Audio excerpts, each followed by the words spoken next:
आंध्र प्रदेश के चित्तौड़ जिले में एक निजी डेयरी फार्म में एम्यूनिया गैस लीक होने से कम 14 लोगों की सेहत खराब हो गई है। मुतासरा तमाम खवातीन है जो डेयरी फार्म में शिफ्टों में काम कर रही थी।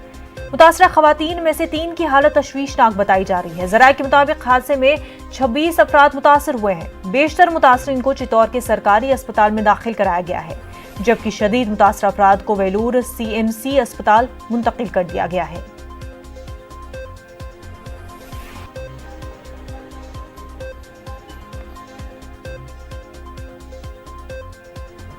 तो नाजरीन, आंध्र प्रदेश के चित्तौड़ में एक निजी डेयरी फार्म में एम्यूनिया गैस लीक होने से 14 लोगों की सेहत खराब हो गई है। मुतासरा तमाम खवातीन है जो डेयरी फार्म में नाइट शिफ्टों में काम कर रहे थी।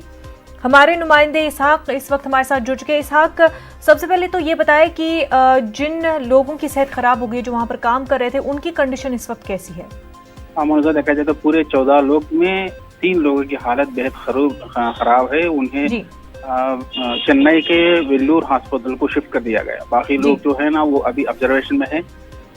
जिला इंतजामिया की तरफ से बताया जाता है कि अमोनियम गैस की तरफ से उन लोगों की 48 आवर्स ऑब्जर्वेशन के बाद पता चलेगा कि कितने ज़्यादा जख्मी हुए। और ये बताया जाता है कि कल जहां वो अमोनियम जो डेयरी फार्म में रेफ्रिजरेशन के लिए अमोनियम गैस वेल्डिंग कर रहे थे, तो ये गैस लीकेज हुआ। उसके बाद जो है ना एकदम से पूरे जो खवातीन काम कर रहे वो पूरे तरह से बेहोश गिर जाने पर साथ ही उन्हें हॉस्पिटल लाया गया। मगर जो कर्मचारी है उनके तरफ से आरोप किया जा रहा है कि जो फैक्ट्री की मैनेजमेंट है वो ठीक से लापरवाही कुछ हो गई, इसके तरफ से हादसा हुआ बोल रहे हैं।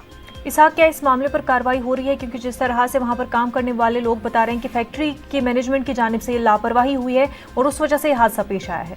अभी जिला कलेक्टर की तरफ से एक इंक्वायरी कमेटी बिठाई गई है जो इंक्वायरी करेंगे। प्रिलिमिनरी रिपोर्ट तो अभी आज शाम तक आने वाली है, जिसके बाद उसको एक्शन लिया जाएगा। और पूरी रिपोर्ट के लिए एक टेक्निकल टीम को भी भेजा जा रहा है आज। वो टेक्निकल टीम एक्सपर्ट और उनके राय के बाद ही कुछ एक्शन होगा, कार्रवाई करने की होगी। बिल्कुल इसहाक, बेहद शुक्रिया आपका तमाम तफसीलात के लिए।